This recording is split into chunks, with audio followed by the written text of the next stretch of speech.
Are you ready for rapid fire? I am. It is time, baby. Let's do it. Here's a question from Joe to start us off. He asked this a little bit ago. Are the USC and Clemson games make or break for Hartman in the draft? I actually gave this a lot of thought the other day, and what I was thinking about is, how does Sam Hartman overall feel throughout this process? Because I think a lot of the reason why he came to Notre Dame is, there was questions about what he could do in an offense and getting to the NFL. I don't know if Sam Hartman has really showed a lot of difference from the last kind of 2 years, or his time at Wake Forest.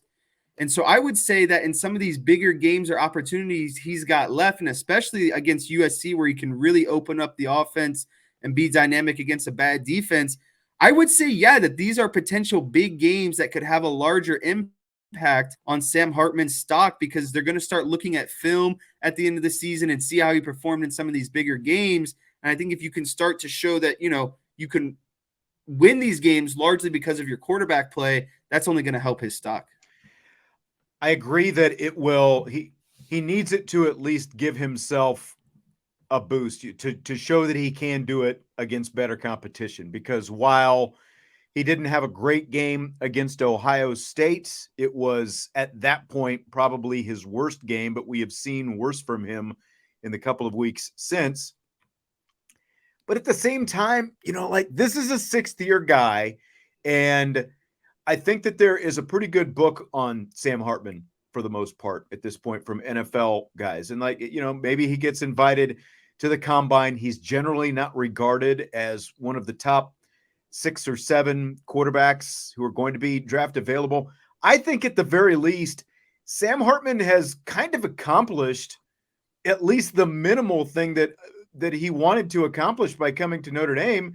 And that was by getting multi-millions in NIL money by coming to Notre Dame that he wasn't going to get at Wake Forest. He has made a lot more.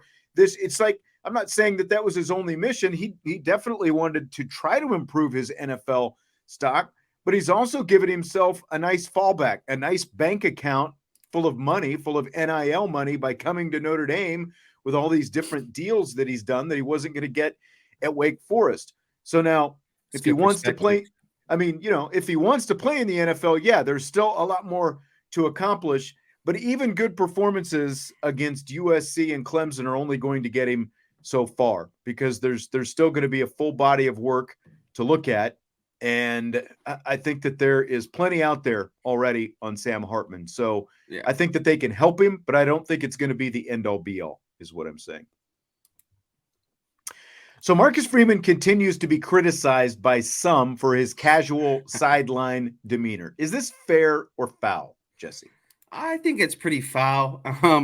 And I think that Notre Dame has maybe, gotten accustomed to the guy that was before, right? Like it was well known that BK was not gonna he was not shy about wearing his emotions on the sidelines. And me personally, I actually prefer a coach that is more calm, because as a player, if you see your coach freaking out on the sideline, it kind of adds that like mental kind of hysteria to like potentially what's going on in the situation. Because if your coach is acting like, that it's things are kind of falling apart potentially, or he's overreacting, or, or he's blowing up about this, it doesn't give your players a ton of mental confidence when that is the role model of the entire team. Everyone looks up to him, your offensive coordinators, your defensive coordinators, all your coaches, all your players, training staff, everyone looks up to Marcus Freeman. And so when he's melting down on the sideline, I don't think it does anything to boost the confidence of your players. So I actually prefer a coach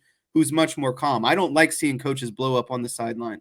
Yeah, and that's what's crazy about, like, this is the most overanalyzed aspect of Marcus Freeman there is. It is so unimportant compared to making the right decisions in terms of, getting the right personnel on the field, knowing when to call a timeout, when not to call a timeout, X's and O's, actual execution decisions, clock management, all these different things. It is just so overblown. And the fact that we came from Brian Kelly to one extreme, and now you've got Marcus Freeman on the other. I just think the sideline demeanor of the coach is just, especially when it's a calm demeanor, is it's just so you're only talking about it when things aren't going right.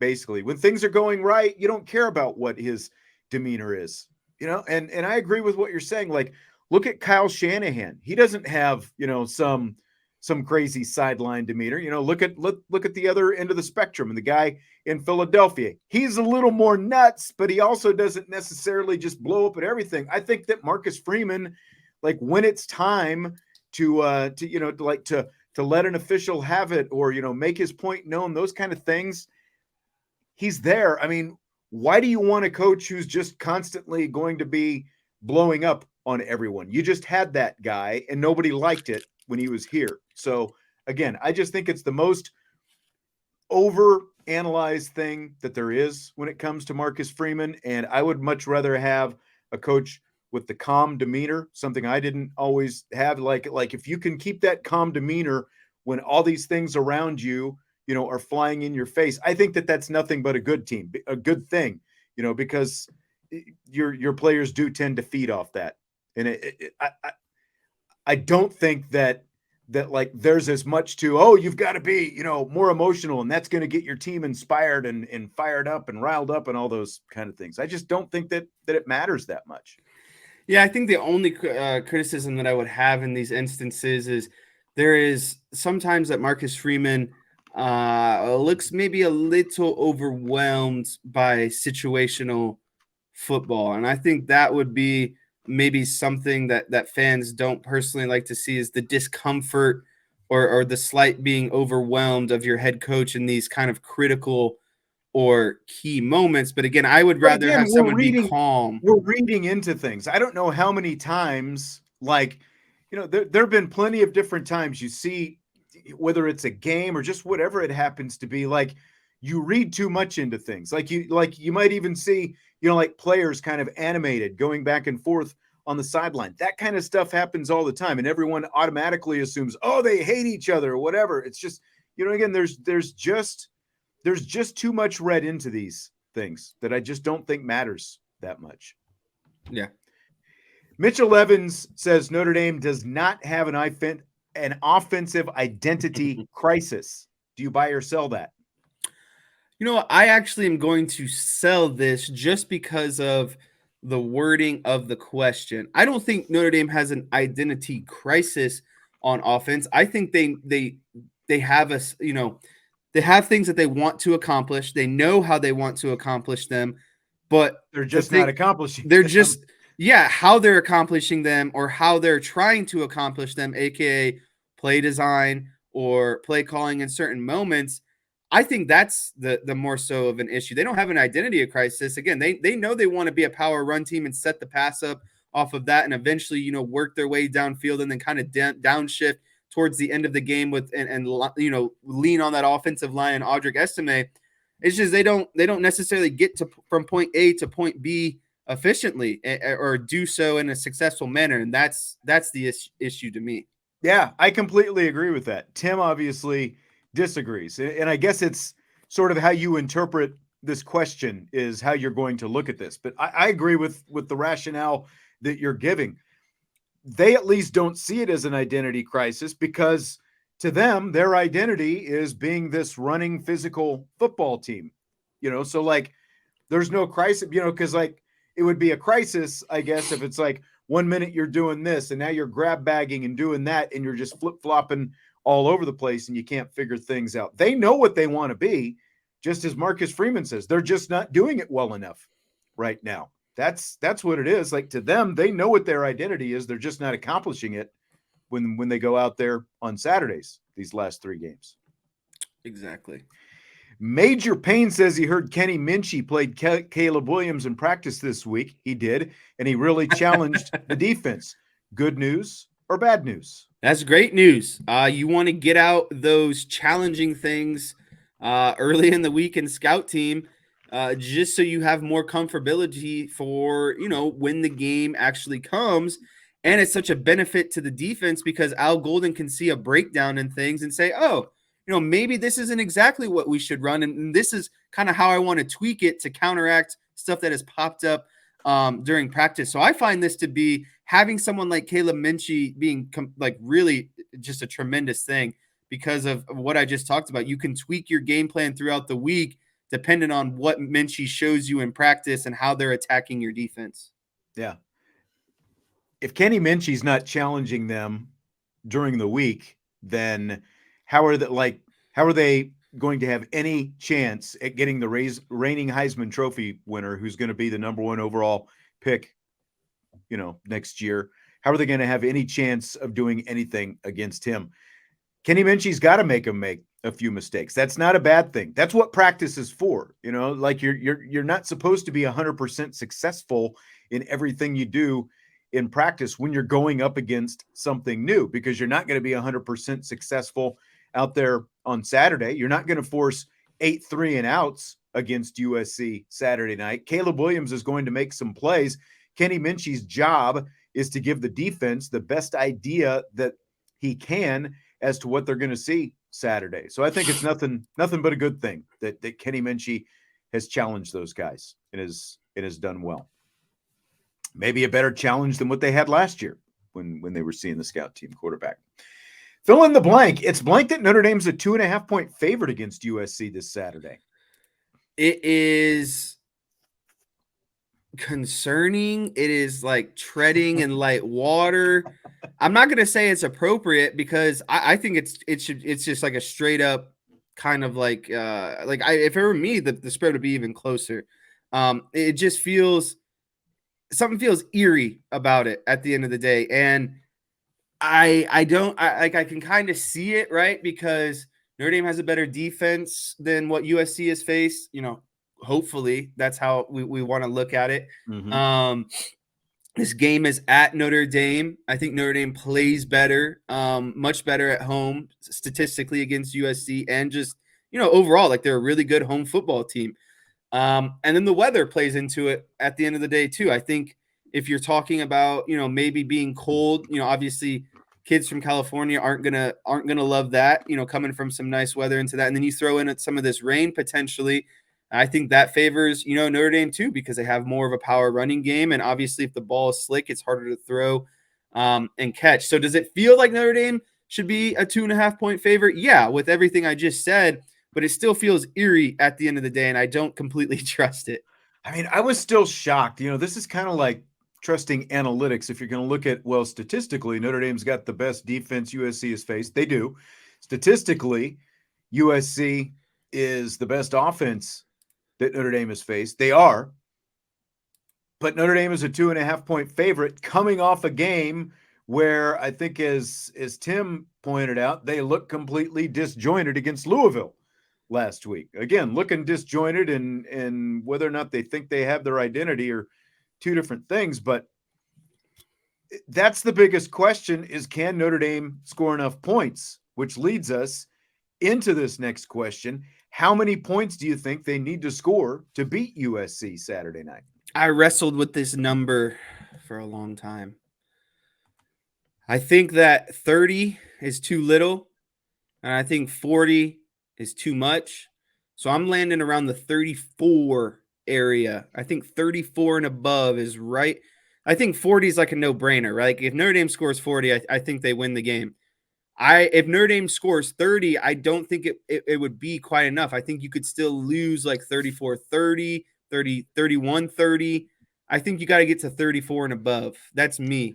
I agree. I think it's going to have to be in that 34, 35 point range. And even that, look at what USC did last year. Look what they haven't scored fewer than 41 points this season. Now, again, they also haven't played a defense as good as Notre Dame. And statistically, it's, like Notre Dame stacks up. John is picking Notre Dame 34-31.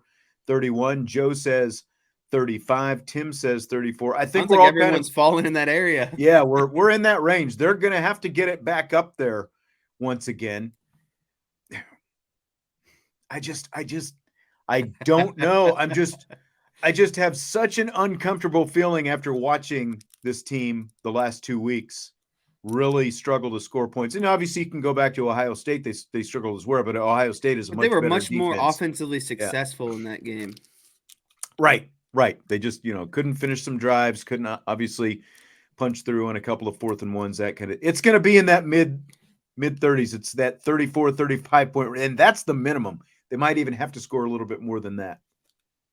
Yeah, I think if you want to go like absolute no doubt, I think if Notre Dame scores 40 or more, they win. Point blank. If they hold Like, absolutely. USC to 30 points, do they win? Yeah, because I think you got to score more than 30 to win this. Well, you think they've got to, but I think the question is still, can the offense do it? Can they do it? Yeah. They should have been. Even with Drew Pine, they should have been more successful against USC than they were last year. But USC played the best defense that they had played all season against Notre Dame. I think this is a big game for Marcus Freeman and Jared Parker, and they know that, right? They know what's been. No one is oblivious to the noise around them. I don't care what you say; it's always going to find a way to infiltrate. And I think that they know that they got to do something different, because you can't keep doing these same things and expecting a different result. Marcus Freeman literally said it in his press conference. That's insanity, right?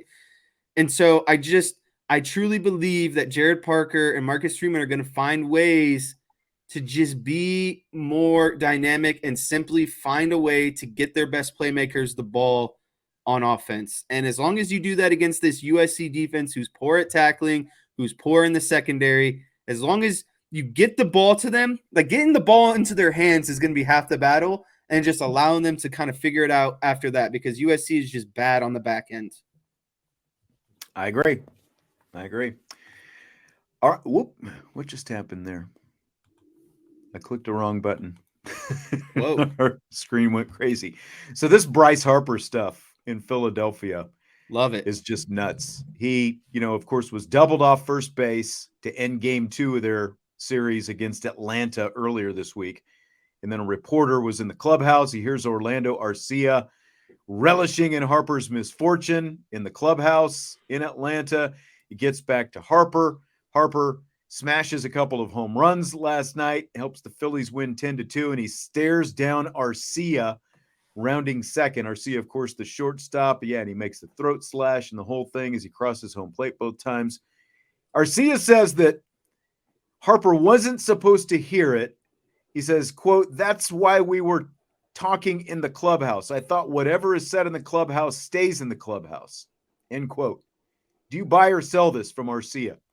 I buy that from Arcia, actually. And I think it's, I think there is major clubhouse, I guess you could say, like etiquette, or like maybe a better way of saying it is like bro code. Like there's a lot of stuff that I played in my playing days in clubhouses that I wouldn't want guys from the other side of the dugout to hear. There's bro code if it's your teammates, but when there's media in there, you've got to know anything that you say when there's media in the clubhouse is going to be reported on. You can't just be but I think that the only thing that really rubs me on that one is that it was a Braves reporter that kind of regurgitated some stuff that Arcia said. It wasn't even a Phillies reporter. So it's like, what is a Braves reporter doing, spilling out Braves kind of, tea, he's I guess reporting you could say. on the Braves. He is not a member of the Atlanta Braves. There's a difference.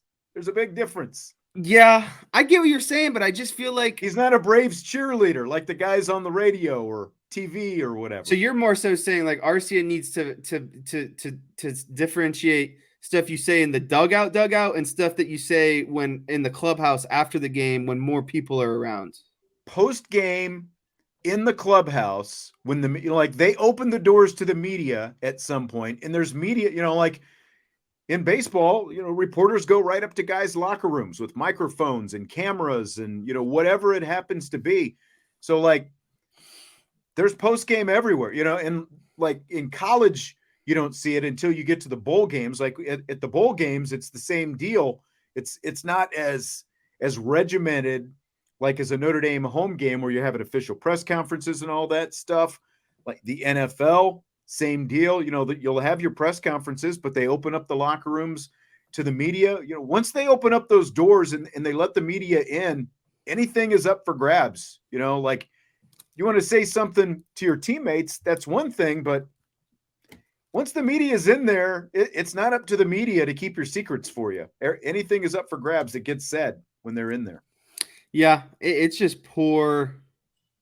It's poor on Arcia's part because, and to me, the funny part is like, just playing devil's advocate here. Like Bryce Harper's a dude, don't get me wrong, but like that's what it took to kind of wake you up, right? Like you got the talent to be hitting 2 home runs a game, but it takes Arcia chirping you a little bit in the club. You know what I mean? Like that's the part. And I do think like if you want to give him a stare, that's fine, whatever. But I feel like the throat slashes are a little bit over the top. And again, it's like, that's what provokes you to just start crushing it, you know, a little bit. Like, why isn't that your just everyday type approach, I guess is what I'm getting at. By the way, isn't it crazy how like this is year 5 for Bryce Harper in Philadelphia? And before they made that run to the World Series last year, it was just like Bryce Harper was all but forgotten, really, after leaving the Nationals. And it's really just been these last couple years getting into the playoffs and making some playoff drives where it's like, oh, hey, Bryce Harper, still a dude, you know, he can still hurt you pretty bad. MVP type guy.